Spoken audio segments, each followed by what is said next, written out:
Welcome to the Green Urbanist, podcast for urbanists fighting climate change. I'm Ross.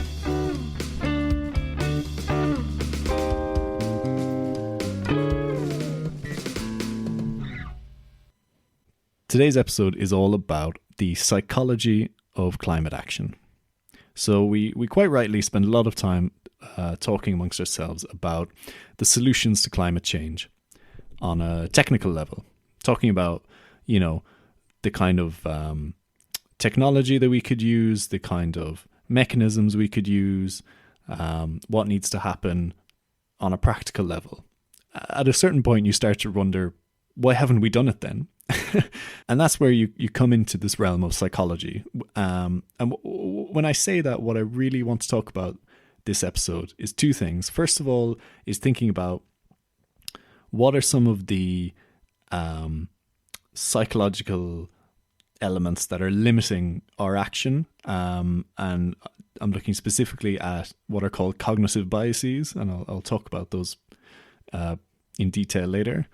And then also looking at, beyond that, how can we maybe change our mindset? How can we adopt a more helpful mindset? One that serves us better in this fight against climate change.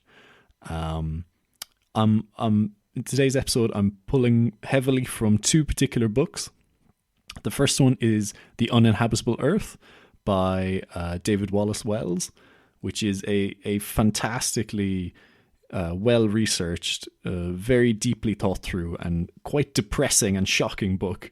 It talks about all of the, essentially from the worst case scenario of climate change right up to what is already happening and how we're already feeling the effects of climate change. And it goes through all the different ways it will affect our lives, from sea level rise to plastic pollution, right down to things we don't usually think about, like how it will affect our storytelling in the future, how it will affect how we operate as a society.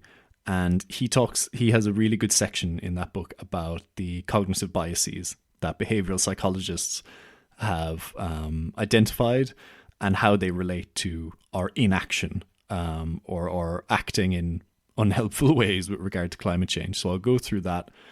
And then I want to reframe it in a slightly more positive or more hopeful light. And in the second half, I'll look at a book called The Future We Choose, which is by two authors, Christiana Figueres and Tom Rivett-Carnac. Christiana Figueres might sound familiar to you. She was both of the authors were two of the leading figures behind getting the Paris Agreement in 2015 signed by 197 countries. So they are real big players in being a positive force for sustainability and climate change.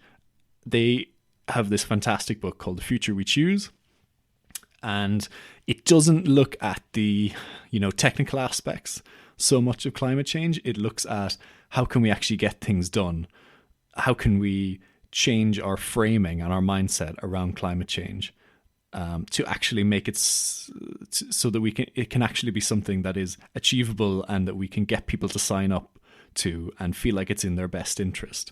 Really, really powerful and useful. And I'll talk about that in detail in the second half of this. So the first part of this, I'm going to talk about the cognitive biases. Might sound like totally hopeless after the first few minutes of hearing this, but stick around and I'll try and offer something a bit more hopeful towards, in the second part. So a cognitive bias is a kind of error in thinking that occurs when we're trying to process and make decisions about the world around us. Sometimes economists conceptualize human beings as totally rational actors who look at the pros and cons of decisions and always act in a way that is perfectly logical. Of course, being a human being, that's not the case. In fact, we're all subject to our own various cognitive biases that limit and distort our thinking, usually in a subconscious way, in a way we're not even aware of until someone points it out to us. So David Wallace-Wells in The Uninhabitable Earth includes a fascinating summary of the various cognitive biases that have been identified by behavioral psychologists and that, amongst other things, negatively affect our action on climate change. And he says it so well in the book. I'm just going to read out those few chapters to you now, maybe with a bit of extra color from me. There is, to start with, anchoring, which explains how we build mental models around as few as one or two initial examples, no matter how unrepresentative. In the case of global warming, the world as we know today, which is reassuringly temperate. There is also the ambiguity effect, which suggests that most people are so uncomfortable contemplating uncertainty, they will accept lesser outcomes in a bargain to avoid dealing with it. So this is really about, it's so difficult for us to think about the uncertainty of the future that we would prefer actually to stay in the imperfect present than to try and forge a better future, because it's a bit like the devil you know is better than the devil you don't know. Back to the book. In theory, with climate, uncertainty should be an argument for action. Much of the ambiguity arises from the range of possible human inputs, a quite concrete prompt we choose to process instead as a riddle, which discourages us. There is anthropocentric thinking, by which we build our view of the universe outward from our own experience, a reflexive tendency that some, especially ruthless environmentalists, have derided as human supremacy, and that surely shapes our ability to apprehend genuinely existential threats to the species, a shortcoming many climate scientists have mocked. The planet will survive, they say. It's the humans that may not. There is automation bias, which describes a preference for algorithmic and other kinds of non-human decision-making, and also applies to our generations-long deference to market forces as something like an infallible or at least unbeatable overseer.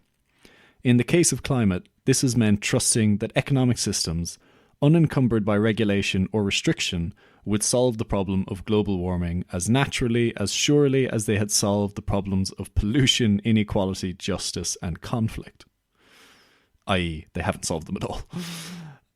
These biases are drawn only from the A volume of the literature, and they're just a sampling of that volume. Among the most destructive effects that appear later in the behavioral economics library are these: the bystander effect, or our tendency to wait for others to act rather than acting ourselves. That's a huge one. I mean, no country in particular wants to be the first one to take serious action on climate change, because everyone wants to kind of time the market in the right way. If you're the first one, you put yourself at risk. Okay, back to the quote. Confirmation bias, by which we seek evidence for what we already understand to be true, such as the promise that human life will endure, rather than endure the cognitive pain of reconceptualizing our world.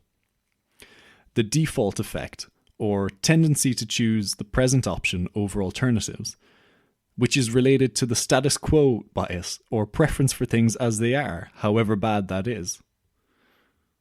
We have an illusion of control, the behavioral economists tell us, and also suffer from overconfidence and an optimism bias. We also have a pessimism bias, not that it compensates. Instead, it pushes us to see challenges as predetermined defeats and to hear alarm, perhaps especially on climate, as cries of fatalism. The opposite of a cognitive bias, in other words, is not clear thinking, but another cognitive bias. We can't see anything but through cataracts of self-deception. So the book goes on like this, explaining the various ways that we undermine our own beneficial action. The author suggests that these cognitive biases are part of the reason that we shy away from dealing with the really big drivers of the climate crisis, which is the way our societies and economies are structured. This is why many people are pinning their hopes on a capitalist-driven technological solution to climate change, such as carbon sequestration machines, rather than considering, as Wallace-Wells puts it, renovating capitalism so that it doesn't reward fossil fuel extraction. Elsewhere in the book, he uses the example of the fact that many of our governments are still subsidizing fossil fuel extraction to the tune of trillions of dollars a year, far more than they're funding green technology or renewable energy, despite signing up to the Paris Agreement and to other binding promises to deliver zero carbon and carbon reduction emissions. only with these cognitive biases can you actually do that. You have to essentially be lying to yourself in some way to do something that illogical. So it might sound like we're basically doomed. I mean, our own psychology is preventing us from taking the action we need. But it doesn't have to be this way. I'm going to turn now to another more hopeful book, In Search of an Answer. The Future We Choose, as I said, is written by Christiana Figueres and Tom Rivett-Carnac. And within the book, they offer, well, a lot of fantastic insights. I definitely recommend you read it. But there's three mindsets that they put forward that are really, really important. And, you know, as I said, the two authors were instrumental in bringing about, basically convincing 197 countries to sign the Paris Agreement in 2015, which, you know, basically promises action on climate change. An incredibly difficult thing to do. And they talk about a little bit in the book how, you know, just a few months before that conference in Paris, it seemed like an agreement between all these nations would never happen, or would not happen for another, you know, many decades. And so they really managed to harness the storytelling and the framing aspect of this, and to sort of convince people to change their mindset away from, you know, everyone being in competition with each other to everyone saying, actually, we all have to take action on this. Let's you know, sign up to this and work together. Now, how much work, you know, how much of the promises have actually been delivered upon? That's another question. But let's go into what they say. So, within the book, the authors put forward three mindsets. These are called stubborn optimism, endless abundance, and radical regeneration. So I'll bring you through each of these in turn. So the first one of these mindsets, stubborn optimism. The premise of this is that the problem that is gripping us right now with regards to how we're approaching climate change is that it seems so overwhelming that we've been basically paralyzed by despair. And when you feel like, you know, you can't do anything about a problem, of course you're not going to take action on it. If you feel like nothing you do will have any positive impact, then there's no point in even trying. And this is a big hurdle we need to get over. Because in order to take action on anything, you need to hold a certain amount of optimism that your actions will have an impact. So in this case, optimism isn't about, when they say stubborn optimism, they don't mean, don't worry, everything will be fine. What they mean is, there is a glimmer of hope. Our actions do make a difference. And if you can hold on to that, then that should spur us on to actually do what we need to do. I'll take some quotes from the book now. When it comes to climate change, the vast majority of us have a learned reaction of helplessness. We see the direction the world is headed and we throw up our hands. Yes, we think it's terrible, but it's so complex and so big and so overwhelming. We can't do anything to stop it. This learned reaction is not only untrue, it's become fundamentally irresponsible. If we want to help address climate change, you have to teach yourself a different response. The authors go on to say, you are not powerless. In fact, your every action is suffused with meaning, and you are part of the greatest chapter of human achievement in history. Make this your mental mantra. Take notice of how your mind tries to insist on your helplessness in the face of the challenge and refuses patterns to change. So the message is that optimism is not about having blind faith in the outcome. It is a necessary input for motivating us to take action and bring about change. Optimism is not a personality trait that we're born with or we're unlucky to not have. It is something that we can actually cultivate consciously.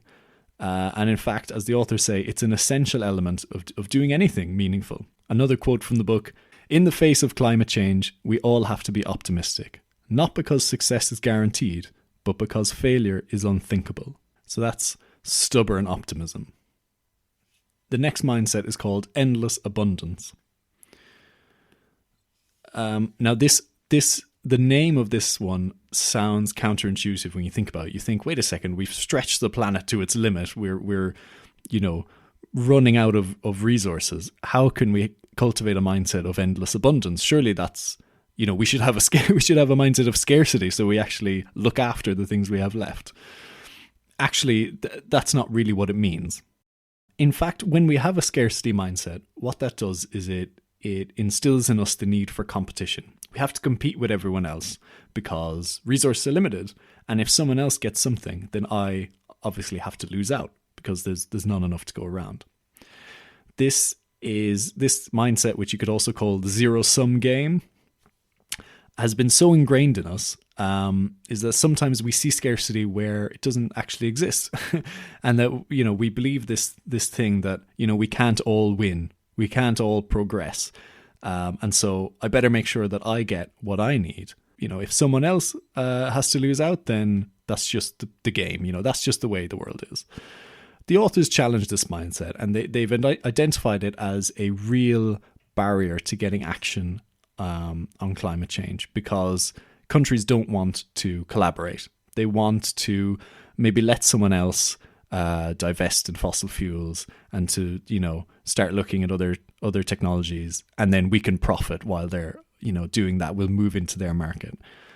This mindset, doesn't serve us in a personal capacity either.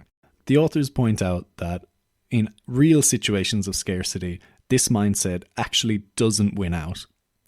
They say, when the resources are actually scarce and getting scarcer, we face a very different situation in making decisions. Contrary to what we might initially think, in circumstances of real, not only perceived scarcity, our only viable option is collaboration. Fortunately, contrary to what most of us believe, it is the option we human beings tend to adopt, at least under certain circumstances. Studies conducted after Hurricane Katrina in New Orleans and Typhoon Haiyan in the Philippines, as well as many other disasters around the world, have shown that communities respond overwhelmingly with an altruistic spirit of solidarity under the initial common pain, and then collaborate to reconstruct and recover afterwards.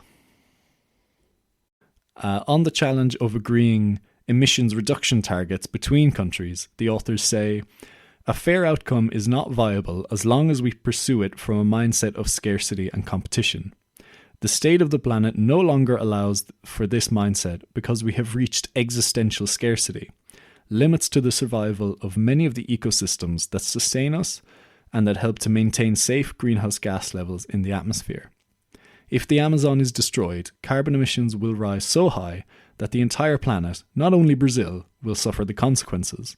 We are all in the same boat. We all win or lose together.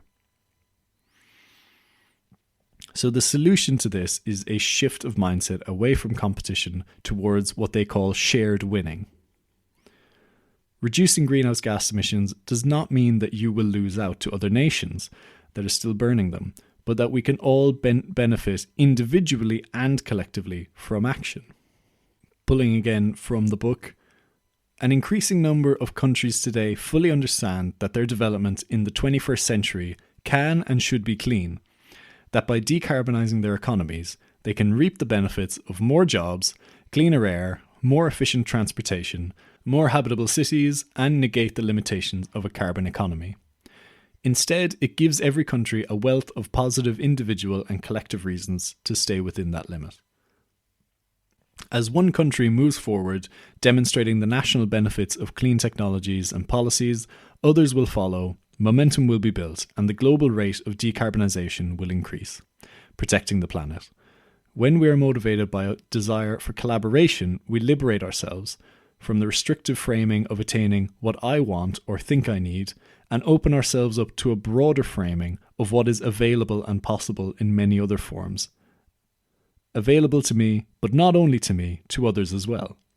The realization of abundance is not an illusory increase in physical resources, but rather an awareness of a broad array of ways to satisfy needs and wants so that everyone is content.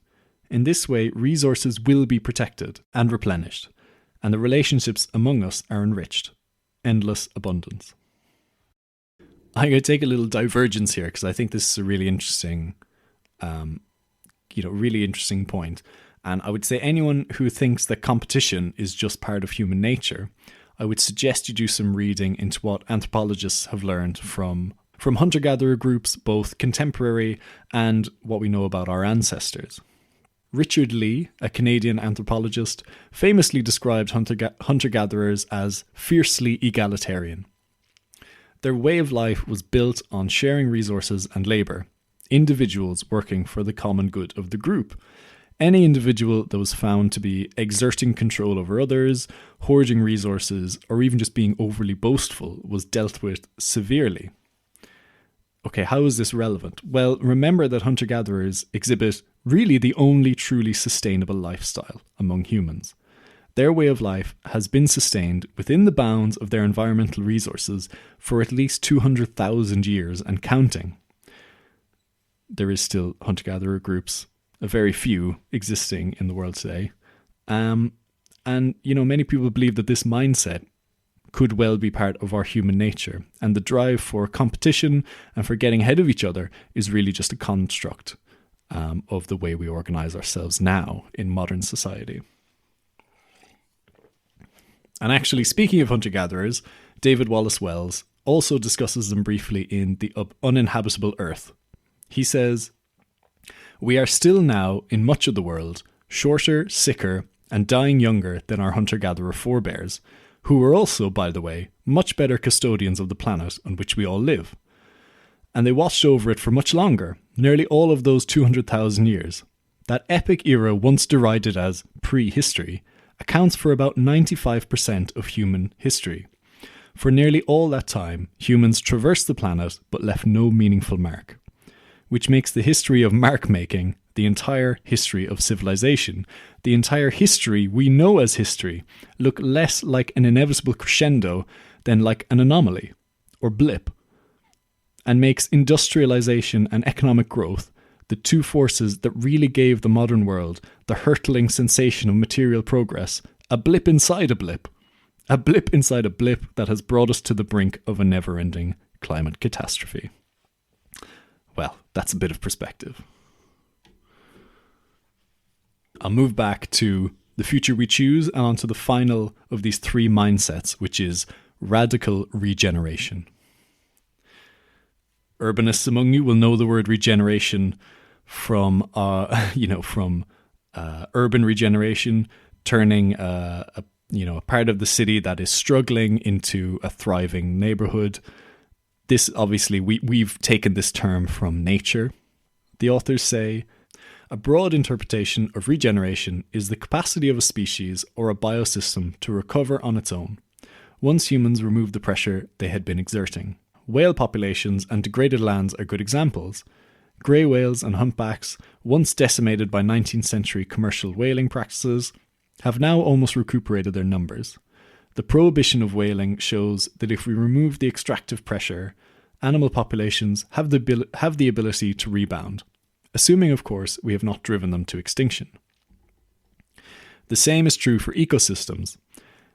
As we can see in photos of ancient ruins abandoned by humans that have been taken over by the surrounding green growth. The recuperation of a flourishing ecosystem around Chernobyl is a great example. With humans gone, the plants started to grow back, supporting worms and fungi that nourish the soil. Birdsong is now abundant, and even large animals like boars and bears have returned. If we remove the pressures we have wielded, nature tends to return to health." The converging crises of climate change, deforestation, biodiversity loss, desertification, and acidification of the oceans have taken us to the point where we can no longer naively depend on the Earth's natural resilience or capacity to recuperate. While nature is innately restorative, regeneration does not always occur completely on its own. Right now, we have almost extinguished nature's capacity for self-renewal. In many cases, ecosystem restoration requires intentional human intervention, such as rewilding, by which we not only remove the destructive pressure of grazing or unsustainable harvesting, but also reintroduce native animals and help nature bounce back, slowly recuperating its rich biodiversity. Planting trees and shrubs in degraded and deforested landscapes is an intentional regenerative process that restores soil health, increases productivity, and stabilizes underground aquifers. for the last number of centuries, the way, society and our economies have been structured, they haven't promoted regeneration, either in the natural sense. Most human activities have been built on extraction, claiming a land, stripping it of resources, and then until the land is bare, and then moving on. The authors say, as a species, we have become used to a one-way transaction, that of getting, often losing sight of the void that our taking has created. Our planet can no longer support one-directional growth. We have come to the end of humanity's extraction road. The time for getting is over. Staring us in the face is a huge red sign that reads, "Stop, precipice ahead." Extraction is a propensity deeply ingrained in human behaviour. To move away from extracting and depleting, we need to concentrate on another equally strong and intrinsic trait, our capacity for supporting regeneration. The authors go on to say that regeneration is about understanding that beyond extracting and harvesting what we need from nature, it is our responsibility and in our enlightened self-interest to protect life on this planet, indeed even enhance the planet's life-giving capacity. Personal and environmental goals are interlinked, mutually reinforcing, and they both need our attention. Now, this line about it being in our enlightened self-interest, I love that phrase, is so important. The message here is that regeneration is not about making a sacrifice or about being selfless. Regeneration of the natural world is absolutely necessary for human life on Earth, and it is in our self-interest to promote it. In other words, we would be idiots not to. That is it for today's episode. I hope you found that useful, trying to find a way we can get our minds geared up for tackling climate change and about, taking on a new perspective beyond maybe the way we have subconsciously been thinking about climate change. I hope it gives you a bit of inspiration, and I definitely recommend you check out both of those books. There's loads more in both of them in terms of, things for me to digest and to bring into the podcast. I think I've mentioned The Uninhabitable Earth before. It's definitely spurred on a lot of, bits of episodes that I've done previously. They're both great books, and they're both really good companions, because The Uninhabitable Earth is incredibly depressing, and shocking, and the Future We Choose is much more hopeful and much more, so you could almost read them together, or read one and then read the other, and that sort of gives you the both sides of the story. Don't forget, of course, to follow the Green Urbanist on Twitter and Instagram, and you can also email greenurbanistpod@gmail.com if you want to get in touch, or if you have any suggestions. Thank you very much, and see you next time.